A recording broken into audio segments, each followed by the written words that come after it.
নমস্কার বন্ধুরা, আপনারা কেমন আছেন? আশা করছি আপনারা খুব ভালো আছেন। আমিও খুব ভালো আছি। সবাইকে জানাই শুভ জন্মাষ্টমীর ও নন্দ উৎসবের প্রীতি ও শুভেচ্ছা। আজ যেহেতু জন্মাষ্টমী, তাই সকাল সকাল কিন্তু আমরা লেগে পড়েছি বাড়ির সকলে মিলে নাড়ু বানাতে। তো প্রথমেই দেখতে পাচ্ছ নারকেলটা ভালো করে কুড়িয়ে নিচ্ছি। তার কারণ হচ্ছে আজকে যে নারকেল নাড়ু বানানো হবে।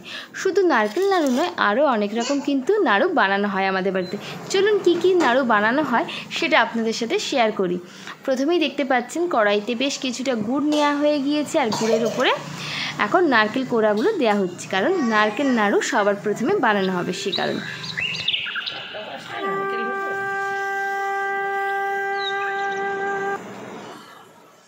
এরপর নিয়েছি খই।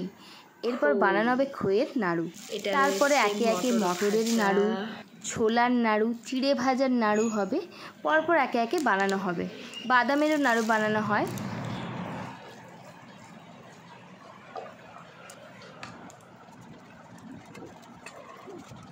আমরা দুজনে মিলে বসে পড়েছি, আমি আর মামনি, নাড়ু পাকাতে। কারণ গরম অবস্থাতেই কিন্তু ভালো করে পাকানোটা সম্ভব হয়। এরপর ঠান্ডা হয়ে গেলে আর সেভাবে পাকটা ধরে না, সে কারণে।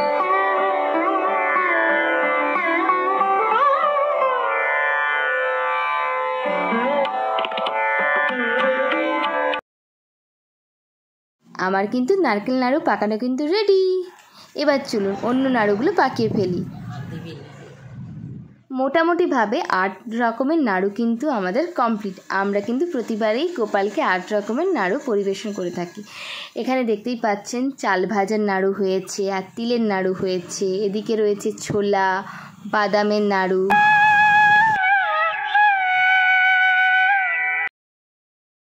আর এখানে রয়েছে মটর ভাজা, আর নারকেল নাড়ু তো আগেই আপনাদের সাথে শেয়ার করে ফেলেছি।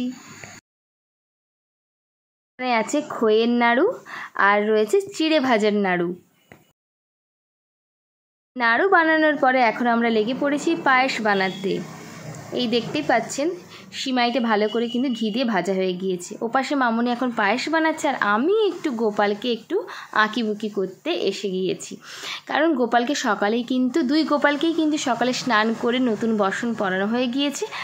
আমি একটু গোপালকে একটু জাস্ট একটু টাচ দিয়ে দিয়েছি, একটু লিপস্টিক পরিয়ে দিয়েছি, নেল পলিশ পরিয়ে দিয়েছি, একটু চোখটা এঁকে দিয়েছি, এই জাস্ট। এইভাবেই আমরা সকাল থেকে কিন্তু গোপাল সেবায় কিন্তু নিযুক্ত রয়েছি। চলুন দেখা হচ্ছে সন্ধ্যেবেলাতে, একদম পুজোর সময়।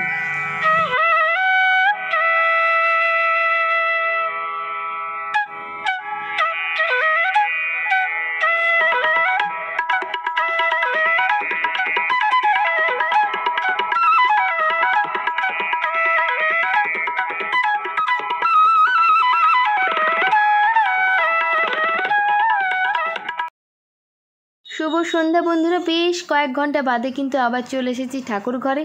এখন গোপালের পুজো হবে। এই দেখুন পুজো করে কিন্তু আরতি কিন্তু শুরু হয়ে গিয়েছে।